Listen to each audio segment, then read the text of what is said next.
Ho, ho, ho! Good tidings!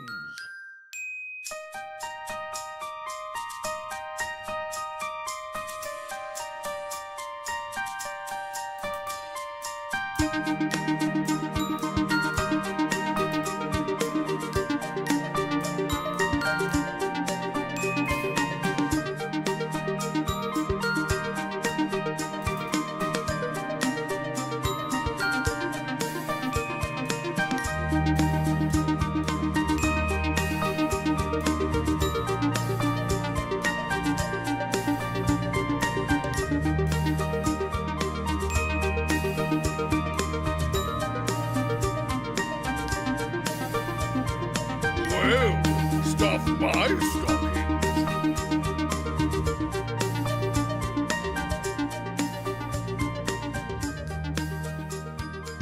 Welcome to the stream.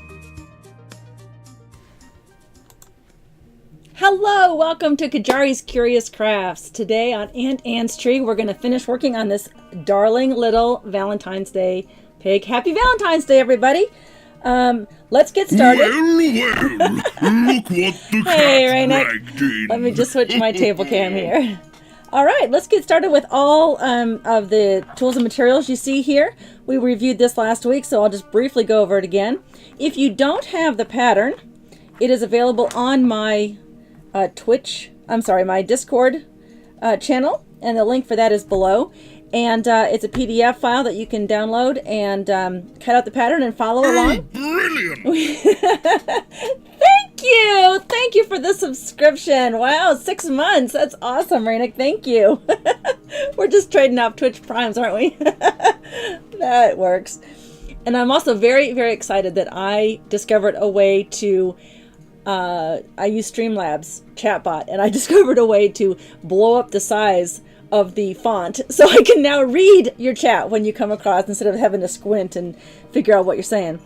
So anyway, we once you have the pattern, then you can cut out your this is what we did last week. We cut out the pieces that you'll need to create this little guy. You will need 2 of the body and 1 each of the patches or spots in a darker contrasting color. You'll need 2 of the face. Here we go. Use this one. And that one has the patch on it also. You'll need 2 of the snout and 2 of each color of the ears. The contrasting colors on the back. I'll show you the back of this little guy here. See? On the back it's that darker pink that matches. And then 1 long one for the tail. Looks like this before it's sewn. We got as far as sewing on the patches last week and adding the sequins to it right here. I have several phases of this project going so that you guys can see what I'm doing. We put on the glitter with the seed beads. I'm sorry, not glitter, sequins. Drake would have a fit if he knew that there was anything glitter on this. He doesn't like glitter. I also showed you last week a trick that I use, speaking of sequins and seed beads. I use these little flat lid containers. I got it off of these little cardboard paper boxes at the craft store. And I use the lids with a little bit of felt, contrasting felt glued onto the bottom of it so that it makes it easier. My beads don't roll around on my cutting surface. For this project, you'll also need coordinating floss. I use DMC floss. We went over that last week. And I have a variety of colors here, you see. And to sew the sequins on, we won't need it this week because it's already done. To sew the sequins and the beads on, I use just a nice sewing thread. You don't need anything fancy. You don't need quilting thread, just all-purpose. I went ahead and purchased some more needles because the seed beads are very tiny. It requires an eye on your needle with a very small eye so that it goes through the whole of the seed beads. These are very tiny little beads. You can see here. I'll raise that up to they're kind of all pushed over to the corner there. When I change tables between my craft projects, they kind of get pushed aside, so I'm trying to be better about that. So I bought some more of those to have in case the needle I'm using doesn't push through future projects. You'll also need 6mm black eyes for his eyes, and a small, about 2, I think I put 2.5 inch piece of pipe cleaner, and I used white. But you could use pink if you wanted. I just wouldn't use a dark color because you don't want it to show through the felt. When you're buying your felt, make sure that you buy quality felt. I would not buy it at a department store or a what are those? Well, I'll just say Walmart. Sometimes you can find a good piece of felt at Walmart. Other times it's very thin. It's very inexpensive there. It's about $1/4 each 9 by 12 piece. But if you can see through it, or if it's very thin, then your project won't look as nice. I tend to get my felt pieces at a craft store. They have better selection also. They have like different shades of pinks and things like that. So let's see. We were working on the tail last week. Here it is. I worked on it a little bit just now. That tail piece we fold in half like this and sew up the center. We made a running stitch up the center, and then I made an L shape across the top to seal it off. And the reason why it was up the center, the reason why I didn't cut this piece to the correct size is it's very difficult to sew something this tiny in your hands and stay with that stitch all the way without missing a stitch, without coming off the edge. So what I did was I sewed it. I'll see if you guys can see that with the close-up here. Hopefully my camera's not doing its crazy thing. And then I'm going to just take my sewing scissors and cut very closely to the edge. And it'll look like, let me unfurl his little tail here. The pipe cleaner's inside there. That's why it can bend like that. You see I just trimmed it right along the edge there. That's better. So against the contrast there. And give it a little curl like that. So I've already sewn it. The pipe cleaner's not in there yet. So I'm just going to trim it using my sewing scissors obviously without getting close to those stitches, because I don't want to have to redo that. There we go. And then last week we took our piece of pipe cleaner here, and because when you cut a pipe cleaner, there's a piece of wire in there, and it has a very sharp edge. So we took some needle nose pliers and we bent the very tip over like that and gave it a pinch. And that it's still pointy, but it's not sharp. It's not going to rip through the felt. And also, these are not ornaments made for children, but because they are usually very delightful looking and tempting, little children might handle them. So we don't want any kind of pointy parts on our ornaments. So we're just going to push this through like that. I'm going to use my needle nose to get it all the way in there. And there we've got his tail ready. And that'll go onto the back end when we get ready to sew that, so it's ready to go. It'll go about here-ish. I think I put a spot, on the pattern where it should go, on the body pattern. Okay, so the next step is going to be sewing the body. And we're going to use I know we used a running stitch, I'll show you that real quick, on the tail and other parts, his snout and some other parts. Here's what a running stitch looks like. I did it on this contrasting as a sample for you to see. I showed last week. It's just an in and out stitch, and you can curve it, make it straight. This is a different kind of stitch. We'll use that for a different project. That's just another example of another kind of stitch. But this is the one that we did for the tail and the snout. And we're going to use it for the ears as well. Now we're going to use a blanket stitch. And the blanket stitch looks like squares, like a grid along the edge. And it has a nice finish along the edge of your felt. And this is why I use felt, because it doesn't need to be hemmed. It doesn't have a frayed edge. It's nice and neat. And I'll show you the little finished part of the pig. Let's find a good spot here. Right there, you can see that there's no fraying on the edge there. And you can see the blanket stitch right there. Oh, that's a much better view. I have my windows open today. It's a nice day here in the ATL, and the sun's out, so I let the sun come into my studio today. So hopefully everything's a little brighter.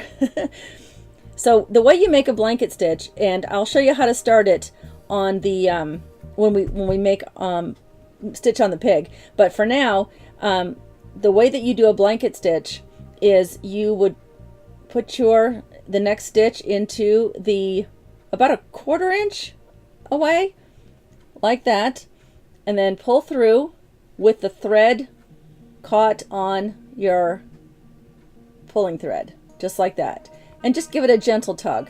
And that's how you do a blanket stitch. And I'll show you on this one too, but I decided that because I use coordinating floss for my projects, you would not be able to see the stitch very well, especially when I used a very dark felt. And that'll be another project that we're going to do. But the other thing that we're going to need for the body before we get starting on the stitching it together, in addition to the tail, is the loop.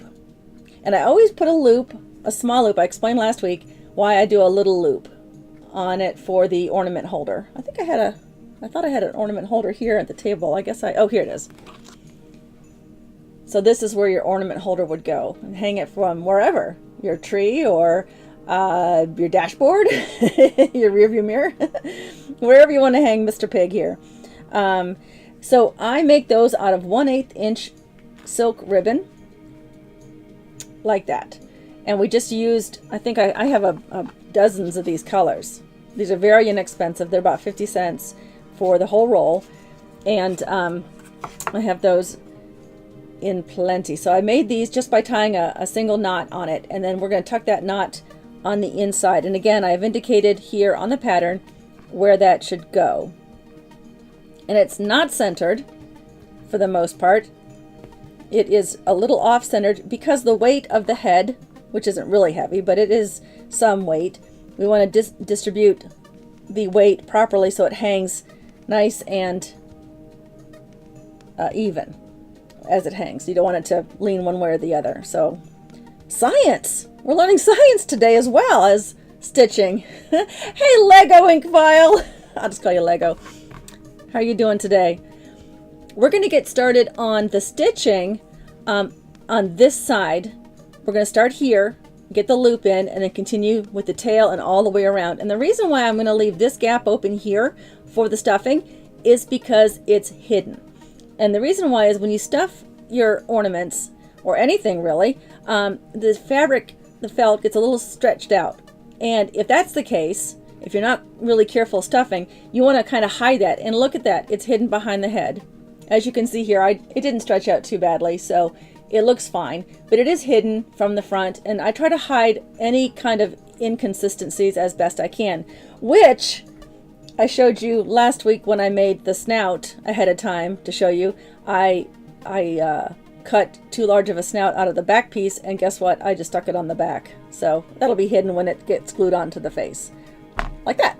We're going to glue all the parts last though, so let's get stitching. This is the way you start a blanket stitch. Now, what I use for stitching is DMC floss. I chose that brand mostly because it has a huge variety of colors and choices, but also actually all three of my craft stores carry DMC floss.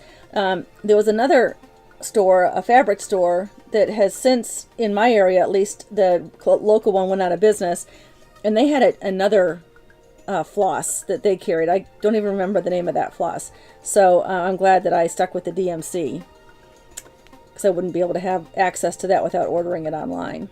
And this way I can keep track of the colors I use for my various projects. You can see I have my pattern and my collection I keep on these little sheets of paper. On the back I put the felt I use, but I always put the number of the floss that I use. That way I can be consistent in future projects. So what I'm going to do, I'm going to take this out for now, and we're going to use that later. I'm going to start the stitch by putting the first stitch in and hiding the knot. And the way you do that is you very carefully, and I'll raise this up for you in a second, you skim the top of the felt piece. And this is why you want the more quality, the higher quality felt, and not the inexpensive felt, because you couldn't do this with a thin piece of felt. It would show on the other side. But as you can see, that needle's not showing through on the side that will be visible. So we want to do a running stitch, not a running stitch, I'm sorry, just a hidden stitch there by pulling it here and letting the knot catch inside the pig or inside your ornament. And so now that we've started that stitch, we're going to put that back on top. It's hidden. You don't see the stitch on either side. And we'll get started. The very first stitch goes in underneath itself like this. You know what? Let me raise that up so you guys can see what I was talking about. Because it's hard to see way down here. Let me get it closer to the camera. See how that's kind of hidden in there? I don't know if you can kind of see that. Anyway, it's kind of hidden on there. Okay, the first stitch, excuse me, will go straight down about a 1/4 inch, maybe a little less, but I like to keep them consistent. So I always say about a 1/4 inch, and then I kind of eyeball the rest. And you're going to put it in both sides and pull gently. And it'll appear like just a straight stitch. But that starts, get your thread up the top, and that starts the process of creating your stitches as you go. And again, we're going to poke it through 1/4 inch and also about a 1/4 inch away. So 1/4 inch away and a 1/4 inch down. I'm going to pull on this. I hope everyone's having a great Valentine's Day. There is a sweet card waiting for me from my better half upstairs on the table that he left me this morning. I haven't opened it yet. We'll open it when he gets home tonight. But I know it's sweet because he has a knack for choosing just the most beautiful Valentine's cards for me. That's all we exchange. We don't do anything else. We have lots of kids. I have little bags of treats for them. So I'm just going to go around. In fact, I'm just going to relax my hands here. It's a relaxing, casual stream. I'm just going to sew as we chat. Well, there you go, Rainick. Nice short work calls are the best.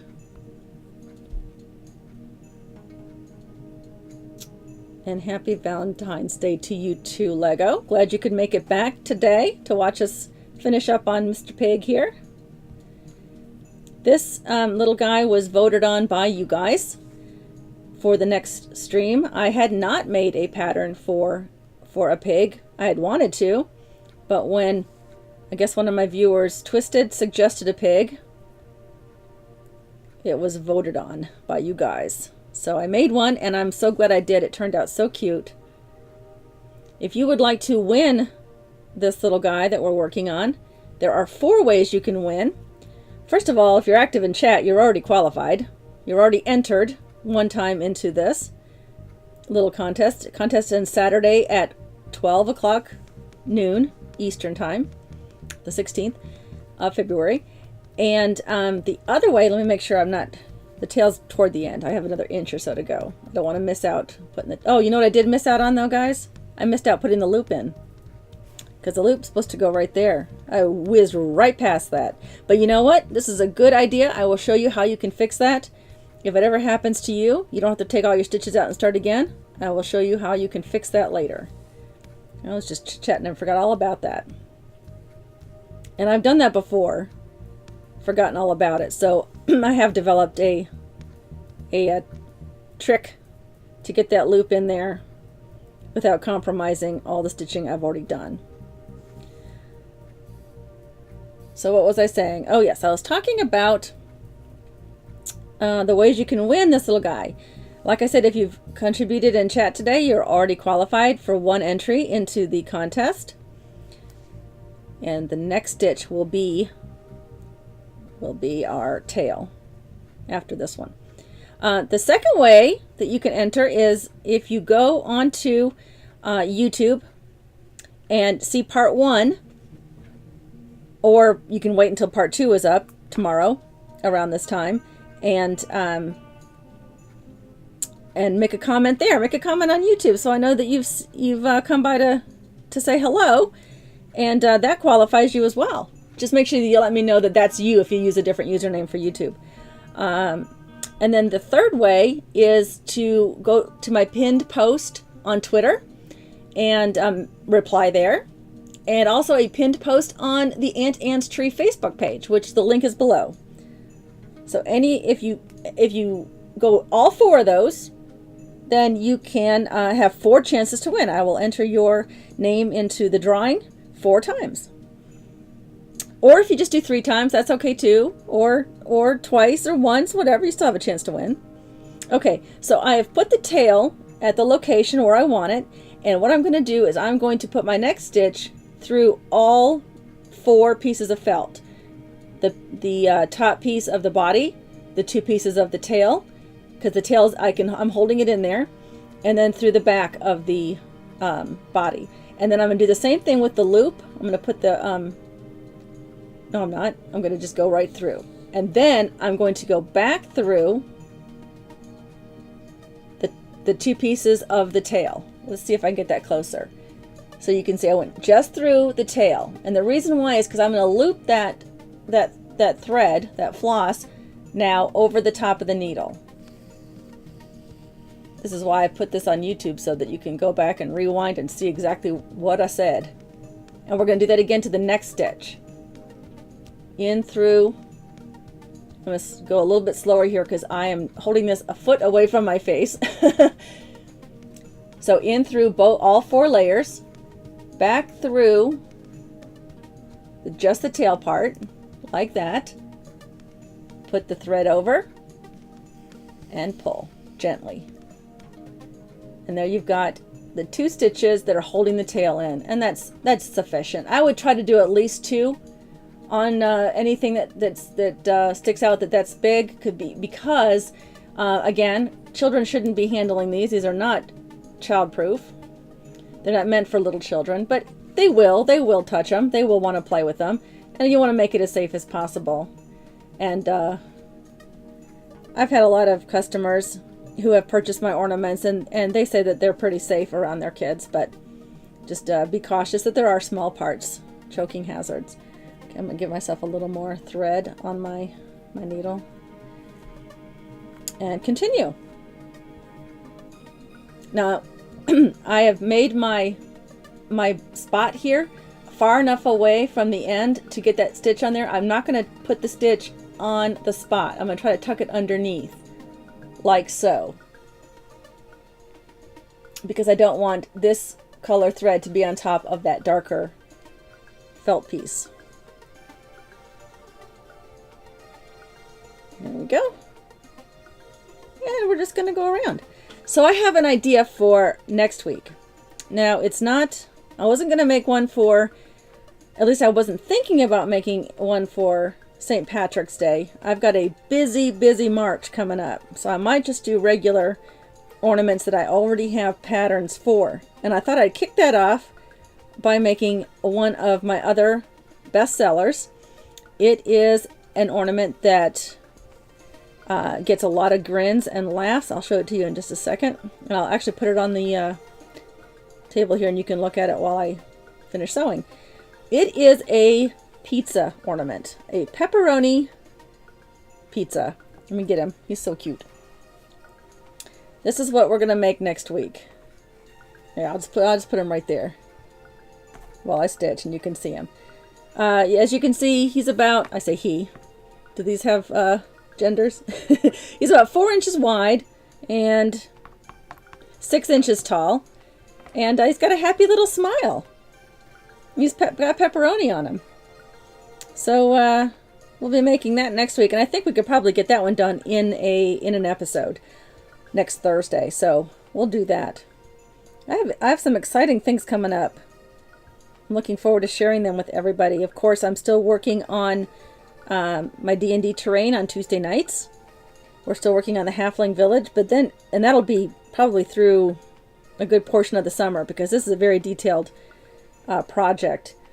But then after that, I am going to try to coordinate and do a collaborative effort with Leyrena, who has a stream on Thursdays at 7 o'clock East at night.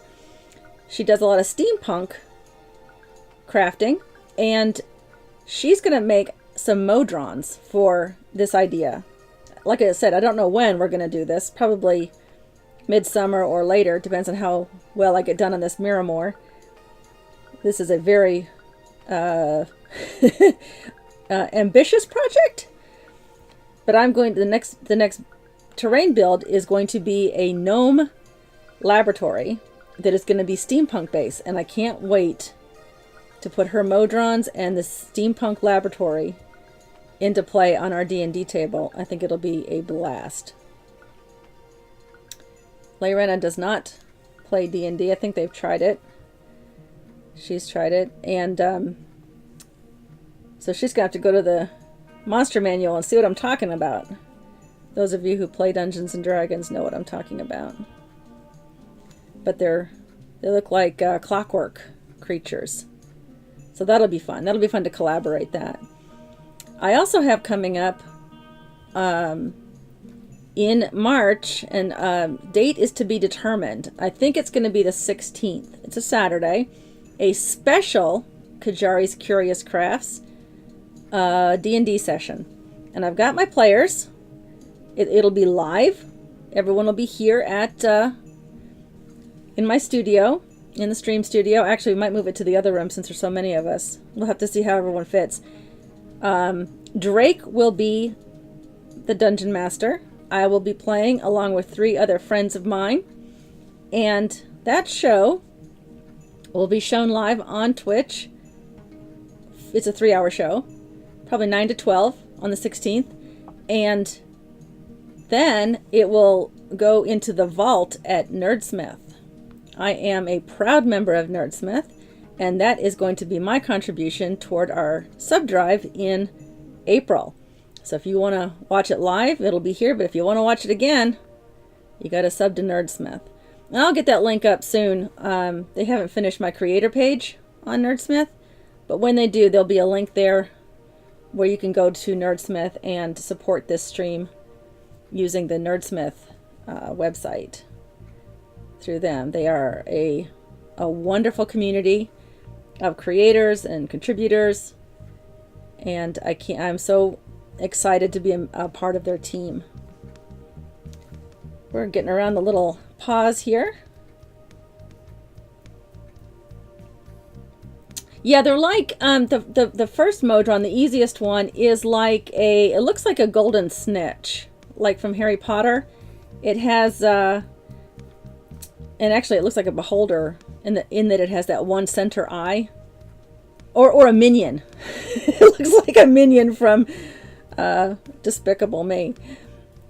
And but then the harder ones have more parts. One looks like a kite. But yes, they do look like the clockworks from there. So that'll be a fun collaboration, I think. And I'm really looking forward to this D&D game. We've run a couple of D&D games live in the past, D&D with the Banana Brothers, and those are available on YouTube if you'd like to go catch them. They are it's my brothers and I playing Dungeons and Dragons with my brother, the Real Tranquil, DMing. He's a excellent DM. These are all homebrew worlds though, so sometimes it's a little bit of willy-nilly rules, but that's okay. We have fun, and that's the whole purpose of it, is to get together, play some tabletop, and have fun. I'm also in the process of reinstating my Etsy page. So if you don't win an ornament I have a weekly contest. Well, not weekly, it's a project contest. If you don't win, then you can certainly go to my Etsy page, and I will have discount codes set up for my viewers only. I'm going to go ahead and seal this off. Not because it's ready to be stuffed, because that's a big gap for stuffing, but because I'm almost out of thread, and I hate to end up at the stuffing part with no thread to seal it up. So I'm going to go ahead and finish this off at a crick, at a bend that kind of hides the stitch as well. The way I end the string, the floss, is I'm going to go back through a tiny bit on the edge there, catch it just a little bit, and then I'm going to wrap the needle through the loop a couple times like that, give it a gentle pull. I'm going to hold it with my nail like this so it doesn't yank on the felt, and then I'm going to run the needle back through along the sewn part to where it doesn't show on either side. Give it a pull, and that hides that thread. I'm going to snip it here. I'm going to give it a gentle pull, snip it near the edge, and then guess what? It's gone, disappeared. You've hidden your stitch. And I will get some more. This is, what color is this? That's the darker one. It must be this one. This one's 602, I believe. Let me just get it out here and see. Yes. And I think this is the leftover one that we did last week. And this one only has four strands on it. Typically, the DMC floss has 6 strands, but you only want to use 2 of those. You can use more if you'd like, but for my craft projects, I encourage just the 2. Now I have my glue gun on, so if you're following along... Oh yeah, the owl from Attack of the Titans. Yeah, that's true. That's a good clockwork. Yeah. I won't at you, don't worry. Oh, Clash of the Titans. Yeah, Clash of the Titans. You're right. It's been a while. That's an old show. An old movie. Okay, I'm going to save this one. Stick it back in my little bag. This is how I know some people put them on little cardboard things, but I just stick them in here. Okay. And you can use, to thread your needle, you can use a needle threader. I don't know if I have it here. Oh yeah, I do. Here it is. You can use a needle threader, or you can just try to, with your readers, because I'm blind, and try to thread it yourself. Sometimes it's very difficult to thread needles that you use for beading, because they have to make those eyes on those needles so thin. I'm going to use the needle threader, otherwise we're going to be here for a while. It goes through the needle like that, and then the thread can go through this bigger gap, the two strands. Lick it. They're separating. Okay. And then pull that through your needle gently.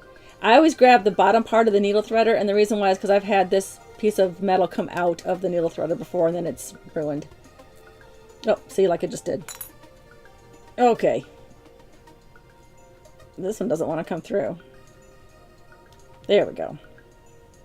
Fortunately, they're a dime a dozen. Not really. I don't know how much they are. Just toss that in the garbage. I'll have to add that to my wish list. I'm just kidding. I can go out and get some more needle threaders. I don't use them very much, but I try to use them on the stream because A, you probably don't want to see the top of my head as I get my face in there to try to see through that needle. And B, it's a little quicker. Okay, so I'm also untangling this as I go, untwisting it so it's nice and smooth. Okay, now the way we're going to start it is the same way. We're going to go inside, run that invisible stitch through to the same spot we just left off. I'm going to double check that it isn't getting seen on the back, and it's not.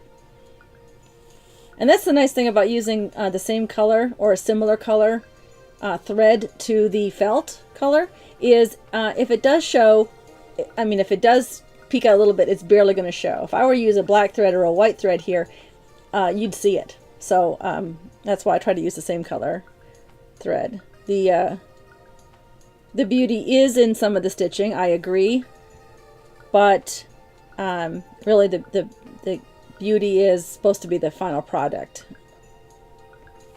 Alright, so we're going to do a couple more, and before we stuff it, I will show you how to add that loop that I left out accidentally.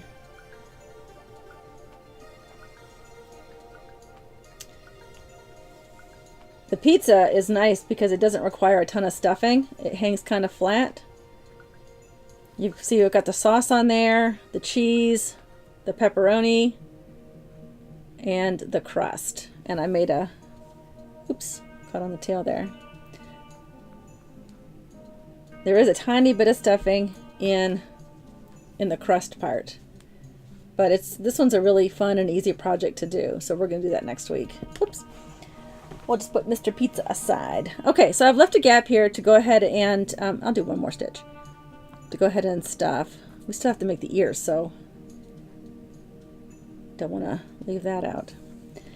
Let's go ahead and stuff. I use polyfill stuffing, and I'm just going to leave the needle on this section here, and I'm going to add this stitch after I've stuffed it. And the reason why is because I'm going to run that, once it's stuffed, I'm going to run the stitch along here to seal it, and then when the needle's up here, I'm going to add this in right here where it's supposed to be, right about there.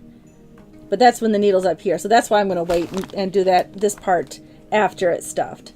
Now, I use polyfill stuffing, and I try to use the good stuff. And the reason why is because the cheap stuff tends to pill and gets lumpy and doesn't make a smooth stuffing as the good stuff.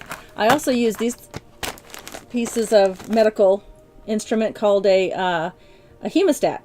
It actually clamps together, and it's supposed to hold blood vessels, I guess, or stop you from bleeding. I don't know. I'm not a doctor. I'm a paralegal. We don't use this in paralegal.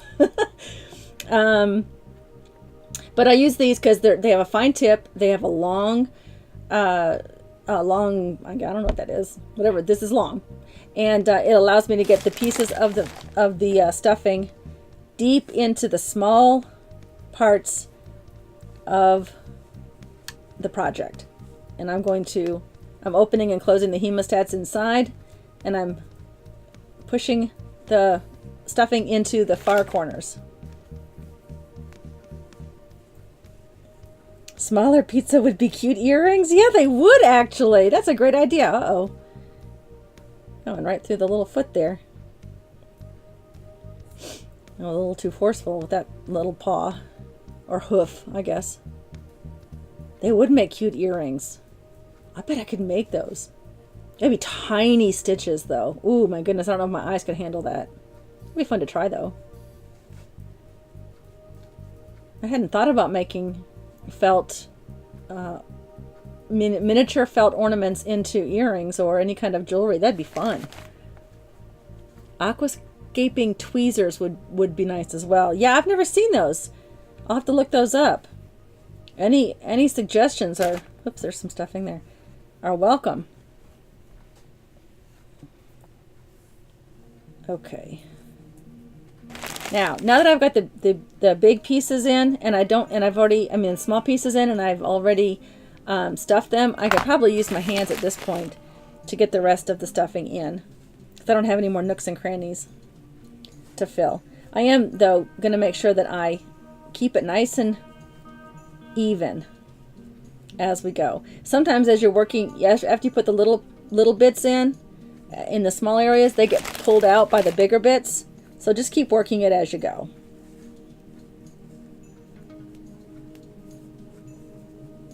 And there we go.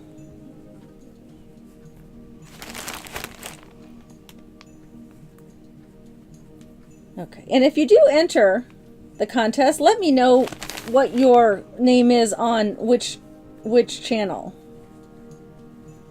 or the best way that I can get in touch with you if you win, because I don't know if it's going to be better to give you a shout out on Twitter or here on Twitch. Just let me know, because I know that I originally signed up with Discord as my as Rajan. So if you see the name Rajan on my Discord, it's me. But I go by Qyjari on other channels, so I have multiple avatar names. Okay, so this is stuffed. I'm going to give it a tiny bit extra because what it's going to do is, as I close this, it'll fill in that area that I'm closing. So I'm stuffing it down in so that I have a nice workable area there to finish that stitching and close it up. And then I will spread it out when it's already sealed up. So I'm just going to finish doing this last couple of inches here. And I'm pulling these stitches very gently. You don't want the stitching to be pulled tight.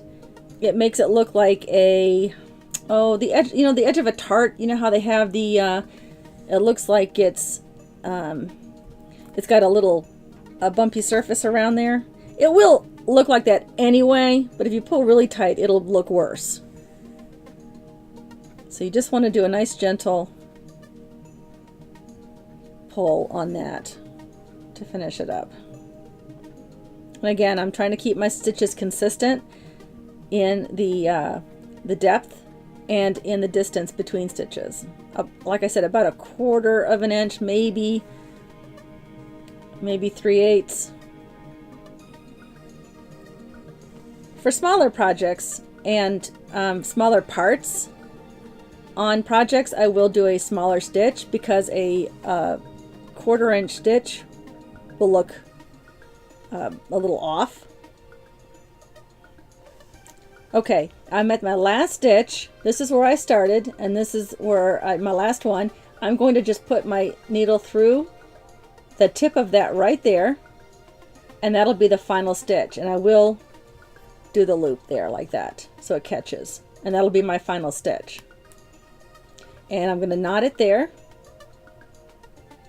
Once again, go through the very top. I'm going to pull that, there we go. And I'm going to knot that by just putting your needle through a couple of times and catch it and give it a pull. And I'm going to let that disappear inside, but at the top I'm going to do it disappear it inside where I want my, where did I put it? Here it is, where I want the little loop to go. And I think the loop goes right about there. Yep. And so I'm going to bring my needle back up through this part here, which is about 3-4 stitches away. So let's get over there, do that. I'll bring it right back up here. And then what I'm going to do is I'm going to use my hemostats or the tweezers, maybe will work. And I'm going to tuck that knot inside. I'm going to have to pull that apart a little bit. Pulling that apart a little bit. I'll put the knot inside there. Like that. Come on.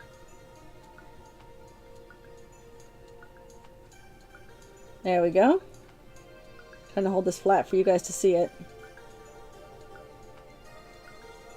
There we go. Okay, so now I have to put another stitch in there to make it stay. And I've already got my needle, my thread out where I want it. So I'm just going to add a separate stitch right through there. And this is the same as the tail. It'll go through all the layers and then back up through the top part of just the ribbon, like that. And give it an extra stitch like that. And there you go.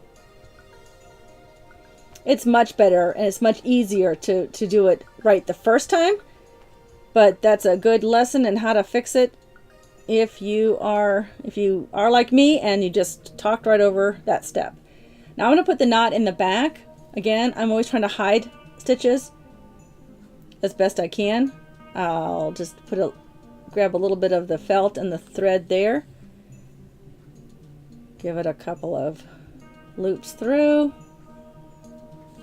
I'll use my nail to give it a tug like that. Then I'm going to run this back through his body there and give it a little bit of a pull. And when I clip it like that, it'll disappear into there. Now you can't see it. And we've done it. We've got his body done. Woo! Now we just need to do his head. Okay. His little tail looks funny sticking straight up like that. We have his ears to go too. You know what? I'm going to do an ear because the other parts are relatively easy. I just don't want to run out of time because I have a hard stop today, unfortunately.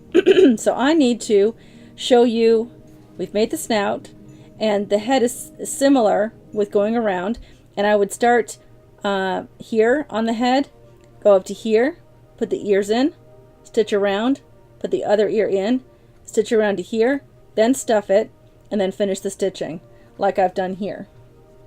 and then we'll put the eyes in. The eyes will go in last after it, because we want to make it stuffed first and then put the snout on top of that, and then we're going to adjust the eyes where we want over the snout.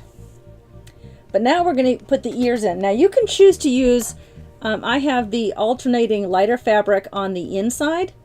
You can just choose to use the same fabric on both sides. You can also choose to use the lighter thread to do the ear on the inside, because it will get seen. As you can see, I've got it this color thread I've used on this ear, but I like it. I thought that was a clever way to kind of offset the ear. Now this one's a little different because we've got the little pinched area to make the ear look like it's bent in a little bit, give it a little bit of dimension. I'll show you how to do that. That'll be the last step I do, and then I guess I'll have to finish it up next week before we start the pizza, or at least let you know what I did, because I hate that I'm running out of time. So you're going to take the ear, and you've cut out the coordinating fabrics, and you're going to fold it with the lighter side inside. And we're going to put a stitch on the bottom like this. And the reason why you do it on the bottom is because we don't care that that knot shows, because this will be on the inside of the head. And I'm just going to make some just regular stitching, just in and out stitching. I'm not even sure what that's called. About a 1/2 inch up the back. Oops, I got a knot there. And this is going to pinch the pieces together and give it that a little bit of a dimension.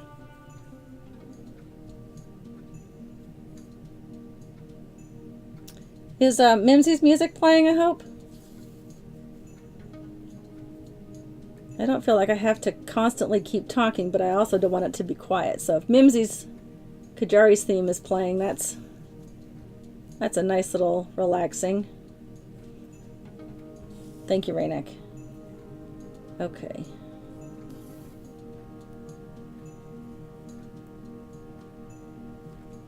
Oop.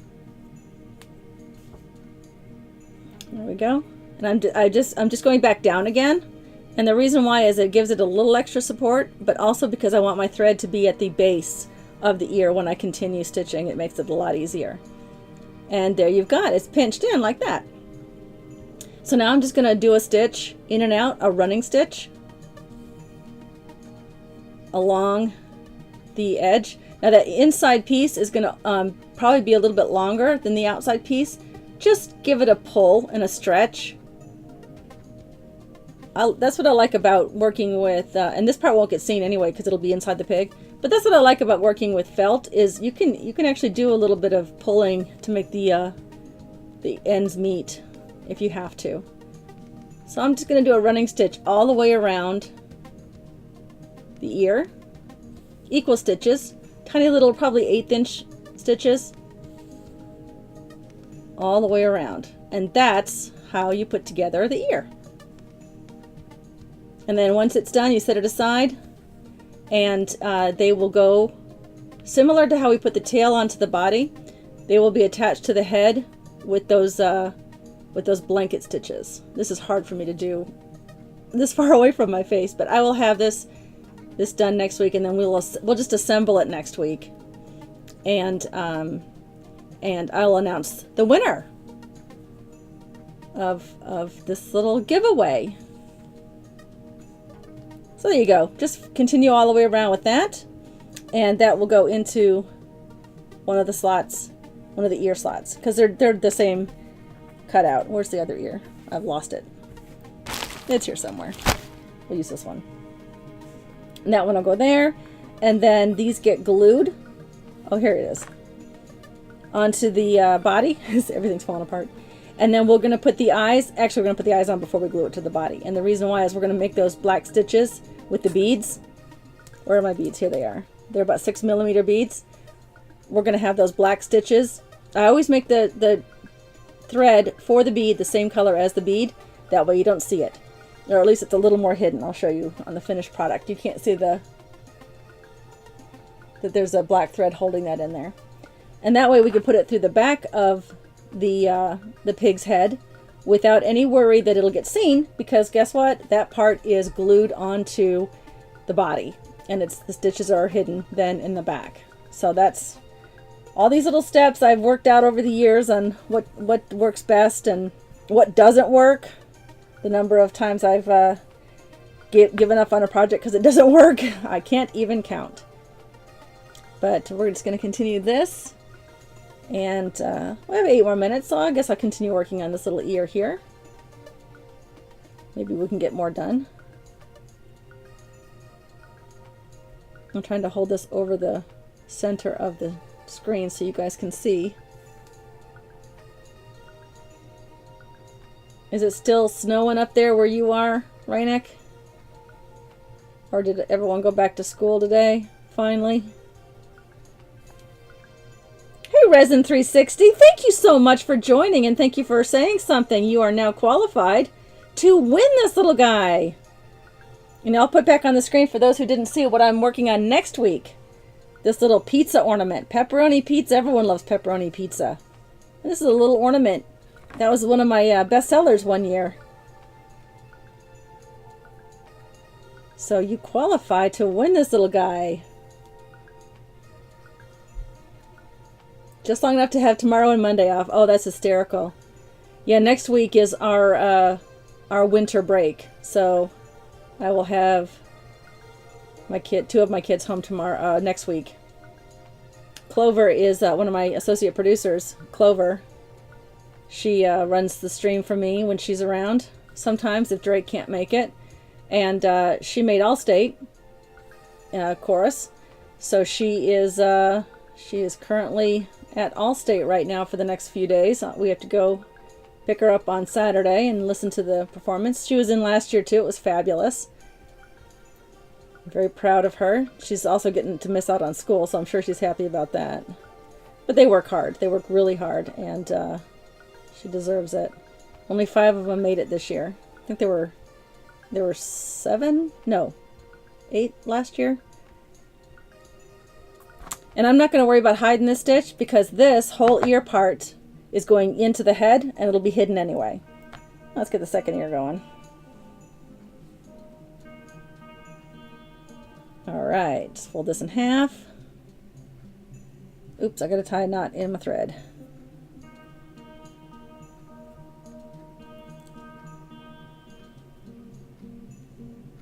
Oops. And this is the trick that I was taught by my grandmother, my Nana, when I was a young child learning how to sew. I would dampen, I just spit on my finger, the edge of the thread, the end of the thread, and hold it and wrap it around between my thumb and my forefinger and twirl it and then grab it with my nail like this and pull. And you have a nice double or triple knot there on your thread, and that you don't have to sit there and try to tie a knot over and over and over again and try to hit the same spot. Oh, that's difficult. Well, a very easy way to do it. I'm sure Nanas all over the world are loving that I mentioned that, because that's probably an age-old trick. Okay, going up the back of this one. Like I said, about a ½ inch. And these don't have to match exactly. No pig's ears are symmetrical. Or are they? Now maybe someone should Google that. Are pig's ears symmetrical? I don't know. So Renik, I came up with another slogan for the stream after we went through a bunch of slogans that are already being used on our Discord that didn't work out. I thought craft, and draft. All right, maybe not. Oh boy, that needle's caught on something and it bent as I tried to pull it. Needle nose pliers to the rescue. Because I craft this and I craft my D&D terrain, and then I draft on 3 Sheets One Shot. No? Yeah, maybe not. I write with the help of my wonderful viewers on chat on Friday nights. So tomorrow night at 7, join me for 3 Sheets One Shot. Yes, I was a little tipsy when I named this show, but that's okay. It works out, even though we've used more than 3 sheets. But we work together to write a Dungeons and Dragons 5th edition one-shot campaign in my homebrew world of Amon-Rath. And if you are a Twitch sub or a Elder Plus patron, you are welcome to join in the Discord chat and be on the stream as we design this campaign. And you, the viewers, whether you're on voice or just in the chat, get to decide the outcome of this campaign. Now, the last campaign, I had a viewer, oh my goodness, they came up with the final boss, and it was perfect for the story that we were writing, and I was so happy with it. I'm still working on completing that document and putting it up for free for anyone on Discord. It needs to be edited, of course, and I need to give everyone who contributed their rightful shout out, so I'm reaching out to people who contributed and finding out how they want to be recognized, because everyone who participates in 3 Sheets One Shot gets their name in the credit section on the final document.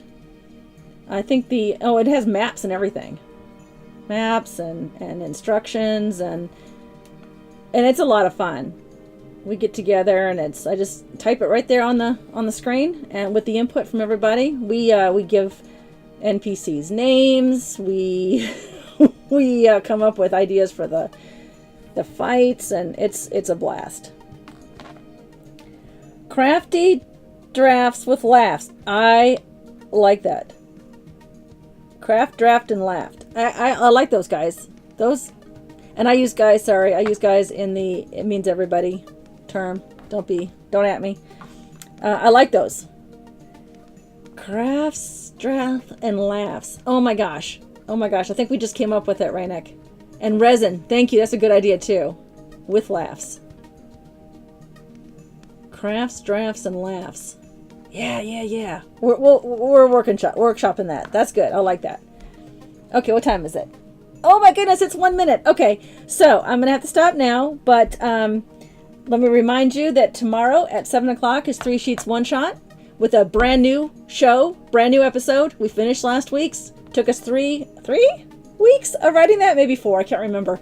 But this time I have an idea from one of my my Twitch subs who decided that they should run into an undead city, like a creepy mist-bound undead city, and so we're gonna, I think, probably work on that. Haven't even come up with a name for it yet, so let's do that.